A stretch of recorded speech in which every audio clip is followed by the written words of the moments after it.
और अच्छे ढंग से मिला है। बताऊं, सुनोगे? एक छोटी सी बच्ची थी 4-5 साल की, नाम था लक्ष्मी। क्या नाम था? थोड़े ढंग से बैठो, अभी तो शुरू हुई है, अभी से। मैं उनसे कह रहा हूं जो यूट्यूब पे सुन रहे हैं, तुमसे नहीं कह रहा हूं। यूट्यूब पे भी कई लोग सोफा लेके ढंग से लुढ़कने की तैयारी में है। नहीं, ऐसे बैठो, 2-2.5 घंटे की बात है, जरा ढंग से बैठो।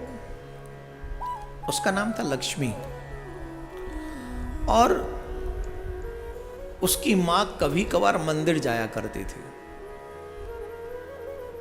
शिव जी के मंदिर, भोले बाबा के मंदिर। जब कभी कभार वो मंदिर जाती थी, बच्ची थी, इसीलिए मैंने कह रहा हूं, स्पेशली बच्चों से जिद करने की बात कह रहा हूं, इसीलिए कह रहा हूं बच्चों को सुनाओ ये कथा,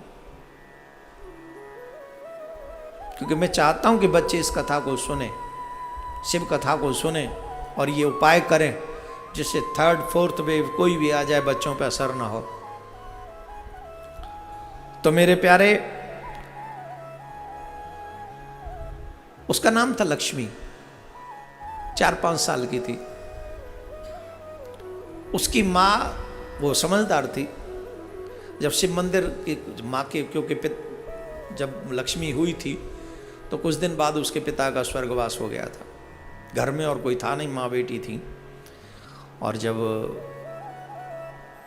लक्ष्मी इतनी अच्छी थी कि अपनी माँ का हाथ बटाती थी काम में। बच्चे 2 प्रकार के होते हैं घर में, एक तो माँ बाप के साथ काम में हाथ बटाते हैं, और एक माँ बाप के काम को बिगाड़ते हैं, होते ना। तो समाज, भगवान, भक्त किसको सराहते हैं? जो अपने माँ बाप के कार्य को संभलवाते हैं। माँ बाप का काम भी अच्छा होना चाहिए ना। तो वो लक्ष्मी अच्छी थी, 4-5 साल की थी, वो अपनी हम माँ की हमेशा हेल्प करती थी, कभी कभी प्रश्न भी करती थी। जिस दिन वो शिव मंदिर नहीं जाती थी तो उनको लगता था लक्ष्मी को कि जैसे मेरे साथ बुरा हो रहा है, क्यों नहीं जा रहे हैं, मेरे अपने तो वहाँ हैं। उसे इतनी अटैचमेंट थी भगवान शिव से कि मेरा अटैच वहाँ है, बाबा वहाँ है, माँ चल क्यों नहीं रही। तो वो एक जिज्ञासा, प्रश्न भी करती रहती थी। एक दिन उस बच्ची ने पूछा अपनी माँ से, माँ, हमने सुना है कि भगवान सबके साथ एक जैसा व्यवहार करते, वो समदर्शी है, और अगर वो समदर्शी है तो समदर्शी ने हमको गरीब क्यों बनाया? किसी को इतना अमीर, किसी को इतना गरीब, हमें इतना गरीब क्यों बनाया? तो अब माँ क्या जवाब दे? माँ ने ये कहा कि ये तो भगवान के हाथ की बात है, ये भगवान जिसे अमीर बना दे, जिसे चाहे गरीब बना दे, ये तो भगवान जाने, भगवान का काम जाने।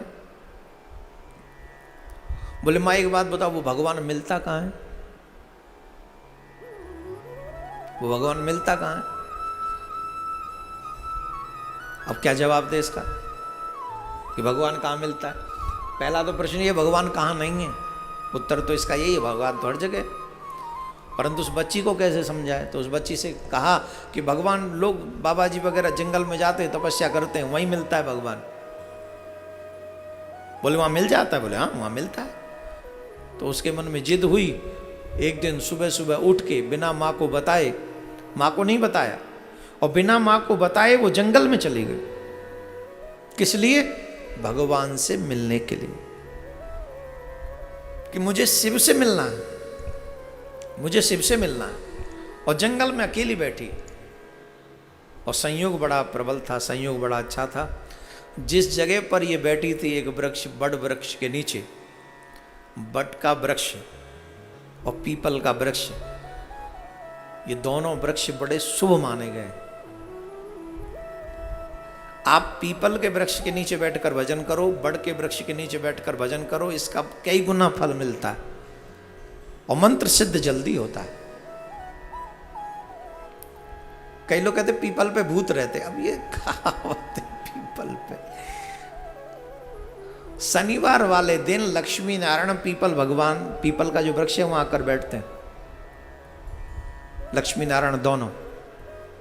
और जो शनिवार के दिन पीपल के नीचे घी का दीपक जलाते हैं, लक्ष्मी कभी उनके घर से जाती नहीं। देख लो मैं कितनी बड़ी बात तुमको बता रहा हूं।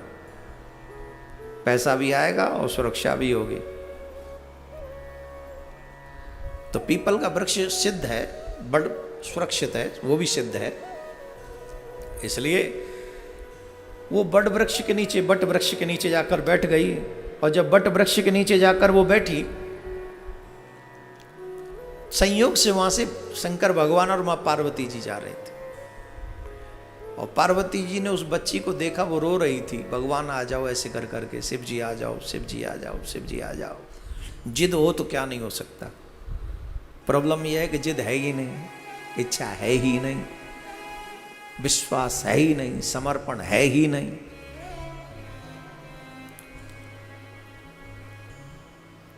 मां पार्वती जी को दया आ गई। मां पार्वती ने कहा, ए जी सुनते हो? बोले क्या? बोले तुम्हें दिखता नहीं, ये आपको दिख नहीं रहा, ये बेचारी कैसे रो रही है, आप इस पे दया करो। अरे बोले संसार है देवी, किस किस के दुख को देखोगी? यहां संसार में मेरे देने से कोई दुख नहीं पाता है। तो बोले सब व्यक्ति अपने अपने कर्म का फल भोगते हैं, अपने भाग्य का भोगते हैं। इसके भाग्य में सुख नहीं है। जिस सुख को पाने के लिए आई है, इसके भाग्य में वो नहीं है। मां पार्वती बोली, इसके भाग्य में नहीं है, पर मुझे इस बच्ची पे बड़ी दया आ रही है। कुछ भी करो, कैसे भी करो, इसको सुखी करो। अरे बोले जब उसके भाग्य में नहीं, मैं सुखी कैसे कर सकता हूं? बोले मैं नहीं जानता, मैं नहीं जानती, आपको सुखी करना ही पड़ेगा इस बच्ची को। अगर आप सुखी नहीं करेंगे तो मैं यहां से नहीं जाऊंगी, यहीं रह जाऊंगी। शादी से पहले छुट्टे होते हैं आदमी, आओ जाओ, मत आओ मत जाओ, कोई नहीं पूछने वाला, क्यों खाओगे, कैसे खाओगे, क्या खाओगे, कब खाओगे, क्या जल्दी खाओगे, कुछ नहीं पूछता। और जैसे ही शादी हो जाए तो आदि तो वैसे ही आ जाओ, भोजन बन गया, चाहे तुम्हारी भूख नहीं फिर भी आ जाओ। हैं जी? बोलो कह दो भूख नहीं है, फिर देवी जी कहती तुम्हारे लिए बैठी रहूं, तुम्हारी भूख नहीं है तो कब तक बैठी रहूं, सुबह फिर नहीं उठना। अच्छा आ रही हूं। बेचारा वो भी अपना जेंडर भूल जाता है, वो भी आ जाती है, ले जी खा लो दोनों बैठ के, राधे राधे बोलना पड़ेगा। अब हमारी तुम्हारी तो हम और तुम तो कॉमन है। बाबा भोलेनाथ भी विवश हो गए मां पार्वती के आगे। बोले इस बच्ची की सुनो। माताएं दयालु होती हैं ना, वो उनको पुरुषों से ज्यादा माँ दयालु होती हैं। पुरुष लोग थोड़े से वैसे ही होते हैं, हाँ देखेंगे, थोड़ा देखने दो हो जाए, नहीं नहीं नहीं हेल्प करो। तो माँ बोली कि नहीं करो, इस बच्ची की हेल्प करो। बोले ठीक है, तुम नहीं मानती हो तो इसकी हेल्प करते। हेल्प करने के लिए बाबा भोलेनाथ गए और उस बच्ची से पूछा कैसे, क्या बात है? बोले मैं शिव जी से मिलने आई हूं। क्या करोगी शिव जी से मिलके? मैं उनसे पूछूंगी कि मेरे भाग्य में संपत्ति क्यों नहीं है। बोले संपत्ति चाहिए कि शिव चाहिए? बोले नहीं, शिव से मुझे पूछना है कि मेरे भाग्य में संपत्ति क्यों नहीं है। बोले अच्छा ठीक है, लो एक काम करो, पैसा चाहिए ना, संपत्ति, तो एक पोटली दे दी, उसमें स्वर्ण मुद्राएं थी। स्वर्ण मुद्राएं थी, बोले ये पोटली ले जाओ, आराम से चकाचक बैठ के आनंद करो। बड़ी खुश हुई। माँ तो कहती थी तेरे भाग्य में नहीं है, ये तो मुझे इतनी सोने की मुद्राएं मिल गई। वो बड़ी खुशी खुशी जा रही थी, और जब खुशी खुशी जा रही थी तो मार्ग में उसे शौच की श्रुति हुई कि भाई मुझे शौच जाना है। तो क्या करे? तो वो जो पोटली थी स्वर्ण की, स्वर्ण मुद्राओं की, वो इसने एक पहाड़ सा, पत्थर सा था थोड़ा ऊंचा सा, उस पर रख दिया और चली गई खेतों में, जैसे पूर्व काल में जाया करते थे शौच इत्यादि के लिए। गई, छोटी सी तो थी, 5-6 साल की, 4-5 साल की, 5-6 की। ये शौच इत्यादि के कार्य में व्यस्त थी। इतने में एक चील आई और उस पोटली को लेके उड़। अब रोवे सो रोवे, बताओ बाबा ने मुझे दिया और ये तो ऐसे भी ले गए, ऐसे भी ले गए, चील ले गई, बड़ा रोए वो तो महाराज। रोती रोती घर गई, रोने लगी। और जब रोने लगी तो माँ ने पूछा क्यों रोती है? बोले ऐसे ऐसे एक बाबा जी मुझे मिले थे, उन्होंने मुझे एक पोटली दी, स्वर्ण मुद्राएं थी, मैं शौच के लिए गई और एक चील उसे वो उठा के ले गई। अब माँ को लगा ऐसी बच्ची है, कहानी सुना रही होगी। बोले ठीक है। अब रोती रोती सो गई, लेकिन जिद इस बात की कल फिर जाऊंगी वहीं, उसी वृक्ष के नीचे बैठूंगी। पार्वती माँ से भगवान शंकर बोले अब बताओ, तुमने हमसे जिद की, हमने इनको पोटली दे दी, अब इसके भाग्य में नहीं है तो हम क्या करें? वो पोटली चील उड़ा के ले गई, बताओ। पार्वती मैया जिद पे अड़ गई, बोले कच्छू है जाए सुखी करके छोड़ियो। बोले अब कहां से सुखी करें कि भाग्य में नहीं है? बोले भाग्य बनाओ। कैसे? बोले देखना ये बहुत अच्छी बच्ची है, ये भी कर्मनिष्ठ है, कर्मनिष्ठ है, आएगी कल, फिर से देखना। बोले कल जब आएगी तो फिर देखते हैं। दूसरे दिन भोर होते ही मुंह धो के सीधे उसी वृक्ष के नीचे आके बैठ गई, रोने लगी। बाबा मेरी सुनो, शिव बाबा मेरी सुनो, भोलेनाथ मेरी सुनो, भोलेनाथ मेरी सुनो, भोलेनाथ मेरी सुनो। बच्चों की भगवान बहुत जल्दी सुनता है भाई। तकलीफ ही यह है कि हम बच्चों को लगाते ही नहीं है भजन में। अगर बच्चे भजन में लग जाएं और एक बार कह दे बीमार व्यक्ति के लिए मेरी माँ को, मेरे पिता को, मेरी दादी को, मेरे दादा को ठीक कर दो, भगवान भी तरस आ जाता है, भगवान भी रोने लग जाता है बालकों के आंसुओं को देखकर। अफसोस हमारे बच्चों को भगवान से अब अटैचमेंट ही नहीं रहा, मोबाइल से अटैचमेंट है, बच्चों से अटैचमेंट नहीं है। अभी भी हम अपने बच्चों को, बहुत कम लोग होंगे जो बच्चों को लेके कथा सुन रहे होंगे। ये दुर्भाग्यपूर्ण है। लॉकडाउन में कर क्या रहे हो? क्लास चल नहीं रही है और कुछ हो नहीं रहा है, तो घर बैठ के कम से कम जो चीजें हमने गंवा दी थी उन्हें पाने की कोशिश तो करो।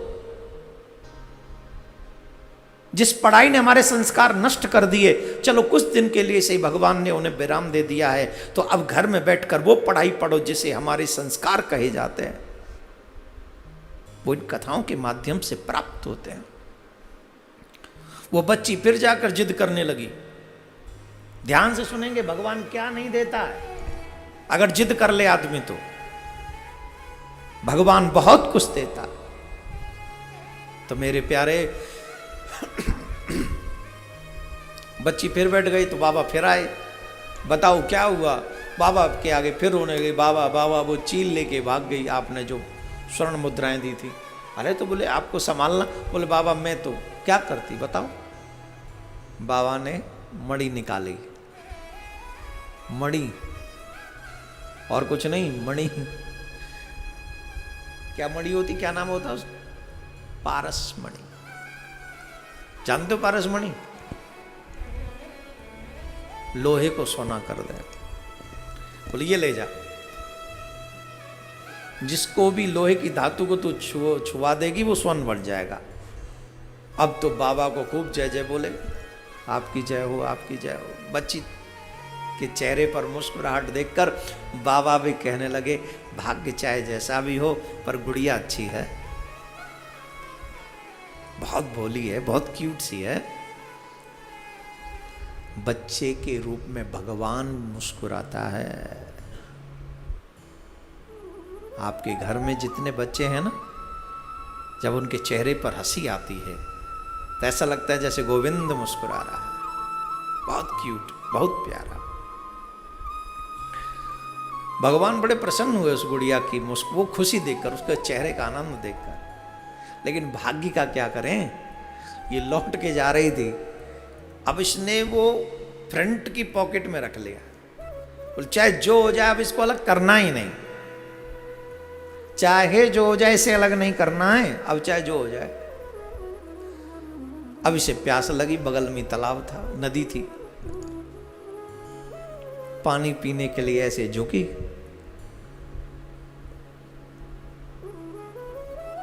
फिर जेब में से खिसक गई पारसमणि, और जेब में से खिसक गई, मछली ने निगल ली और फिर रोती रोती गई। फिर मां को सुनाया, आज बाबा फिर मिले थे, उन्होंने मुझे पारसमणि दी थी, मैं पानी पीने गई और ये फिर नदी में गिर गई, और बाबा मैया मेरे क्या करूं मैं। माँ ने सोचा बेचारी ऐसे फिर रो रही है, काम से बच गई है, इसलिए कोई ना कोई कहानी सुना रही। माँ ने कहा ठीक है, सुन ली तेरी कहानी, जा चल ये काम कर ले। अब बच्ची रोए सो रोए। भगवान भोलेनाथ माँ पार्वती से कहने बोले पारसमणि गई, बोले चाहे जो हो जाए इसको सुखी करना है आपको। बोले कहाँ से करूं, मैं दे ही तो राम, संभालना तो उसी को है। जब भाग्य में ना हो तो संभले भी कैसे। आपके कर्म से आपका भाग्य बनता है, ध्यान रखें। अगर आपके भाग्य में नहीं है तो आप कितना भी कर लीजिए सब बेकार हो जाएगा। और जब भाग्य में होता है तो थोड़ा करते हो बहुत कुछ मिलता है, थोड़ा करोगे तो बहुत कुछ मिलता चला जाएगा। कब, जब आपके भाग्य में होगा। पारसमणि मिली पर प्रयोग में नहीं आई। बच्ची ने फिर जिद की, मैं फिर जाऊंगी। फिर तीसरे दिन बढ़ के वृक्ष के नीचे आकर बैठ गई। माँ पार्वती से बाबा से बोली जाओ। अरे बोले रोज रोज क्या, पारसमणि से भी ऊपर अब इनको क्या दें। बोले नहीं नहीं जाओ। और अब की बार इसका भाग्य बदल गया। कैसे बदलूं बताओ। बोले इसके भाग्य को आप बदलेंगे, आप उसकी निष्ठा देखिए, आप उसका विश्वास देखिए, आप उसका समर्पण देखिए, आप पर कितने विश्वास के साथ ये बार बार बच्ची इस बट वृक्ष के नीचे आकर बैठती है। क्या इसका विश्वास कमजोर है? ये भी तो इसका कर्म है। ये 5-6 वर्ष की बच्ची आप पर कितना अटूट विश्वास करती है। कुछ तो कृपा करो। गए, फिर स्वर्ण मुद्राएं दे दी, लेकर आई। बोले अब रुकूंगी नहीं बीच में, सीधी घर। और घर पहुंच के मैया कहीं गई हुई थी, बिजी किसी कारण व्यस्त थी। तो माँ जब व्यस्त थी तो उस बच्ची ने वो जो स्वर्ण मुद्राएं थी वो एक मटके में रख दी, और मटके में रख दी और ये भागी भागी गई माँ को ढूंढे। बोले अब दिखाऊंगी, अब तो मानेगी माँ, अब तो मानेगी। जब स्वर्ण मुद्राएं दिखाऊंगी कि मेरी जो कहानी थी वो कहानी नहीं थी, वो सत्य है। ये गई, दरवाजा खुला छोड़ गई। दरवाजा खुला छोड़ गई, पीछे से चोर घुस गए। बोले आज तो घर खुला मिल गया। इधर उधर पुराने घरों में कोई तिजोरी थोड़ी होती थी, बेडरूम थोड़ी होते थे, ताले लॉक थोड़ी होते थे। एक टूटी फूटी सी झोंपड़ी, झोंपड़ी में 4 मटके, 4 मटके में भी पुराने से थे। सब में खूंड़ा खकोड़ी की तो वो स्वर्ण मुद्राएं मिली, लेके भाग गए। लौट के आए और फिर मैया को देखा, देखो देखो ये रही स्वर्ण मुद्राएं, ये रही। दिखा कहाँ है, तो निकाल के दिखाया तो वहाँ कुछ नहीं। अब तो रोए सो रोए। अब माँ को आ गया गुस्सा, तू पागल हो गई है, रोज रोज नित्य नित्य तू मुझे पागल बनाती है। न खुद कोई काम करती है, न मुझे कोई कार्य करने देती है, तू मुझे पागल समझती है। खबरदार अगर आज के बाद तूने मुझे ये सब सुनाया तो तू भी ऐसी, तेरा शिव भी ऐसा। स्वार्थ की सिद्धि ना हो तो व्यक्ति भगवान बदल लेता है। बदलता है कि नहीं? बदलता है ना। किस किस को नहीं बदल लेता। बाप बदल ले, माँ बदल ले, पत्नी बदल ले, पति बदल ले, बेटा बदल ले। बेटे को भी निकाल देते हैं, अगर तू मेरे काम का नहीं, निकल जा मेरे घर से। गुरु बदल ले, भगवान बदल ले। जहां स्वार्थ की सिद्धि हो वहां पर रिश्ते चलते हैं, और जहां स्वार्थ की सिद्धि नहीं होती लोग अपने रिश्ते बदल लेते हैं। छोटी सी बच्ची को माँ ने डांट दिया, बोल खबरदार अगर आज के बाद मुझसे कुछ कहा तो। बच्ची सारी रात रोई, सारी रात रोई। सुबह होते ही जाके बैठ गई उस बट वृक्ष के नीचे। भगवान शंकर भी बड़े प्रसन्न होने लगे थे उसके ऊपर। बोले देखो तो सही इसका विश्वास। ऐसे पता है जिद देखो पाने की कितनी है, समर्पण देखो उस बच्ची का कितना है। उसे ये पता है मुझे जो कहीं से नहीं मिला है, बार बार जो मेरा भाग्य मुझसे छीन रहा है, उस भाग्य को मिटा देना है। हमारे ब्रज में एक पद गाते हैं, घनश्याम तेरी देहरी पे घिसके यह कर्म की रेख मिटावनी है। गोविंद आपकी देहरी पर यह किस्मत जो लिखी गई है ना, इन रेखाओं को मिटा, उन रेखाओं को मिटा देना है जिन रेखाओं में तुम नहीं हो। हमारे उस मस्तिष्क पर वही रेखा हमें चाहिए जिन रेखाओं में हम तुम्हें पाने की एक इच्छा रखते हैं, जिनमें लिखा है कि हम तुमसे मिल सकते हैं। उस बच्ची का समर्पण देखिए, बूढ़े बूढ़ों का विश्वास डगमगा जाता है। गरीबी ऐसी चीज है कि बड़े बड़ों को धर्महीन बना देता है, भूख ऐसी चीज है, एक से एक का विश्वास डगमगा जाता है। भगवान को मानने से हम मना कर देते हैं। जब एक घर में 4-4 मौतें होंगी तो विश्वास कहां रहेगा?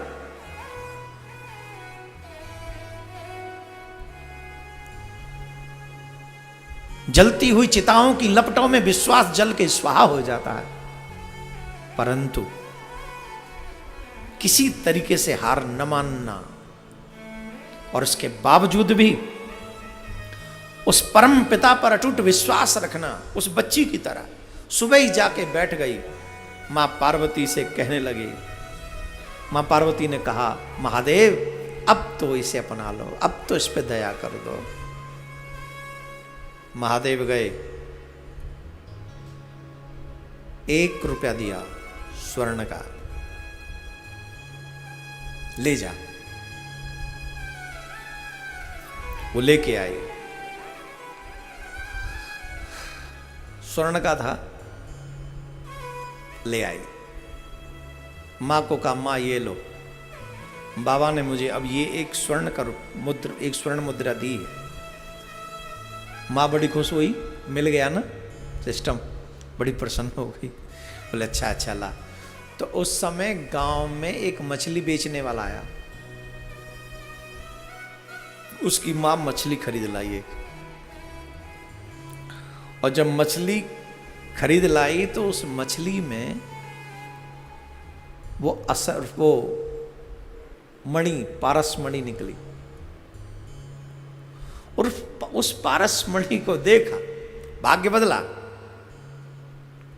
उस बच्ची के कर्मनिष्ठ स्वभाव ने, महादेव पर निष्ठा ने, विश्वास ने उसका भाग्य में नहीं था, लेकिन कर्म की वो जिद, पाने की वो जिद, अपने कर्म से लड़ने की जिद, अपने भाग्य से लड़ने की जिद, उस छोटी सी बच्ची के, बड़ी नहीं थी, जवान नहीं थी, झांसी की रानी नहीं थी, लक्ष्मीबाई नहीं थी, हाथ में खड्ग नहीं थी, लेकिन उस पे खड्ग थी विश्वास की।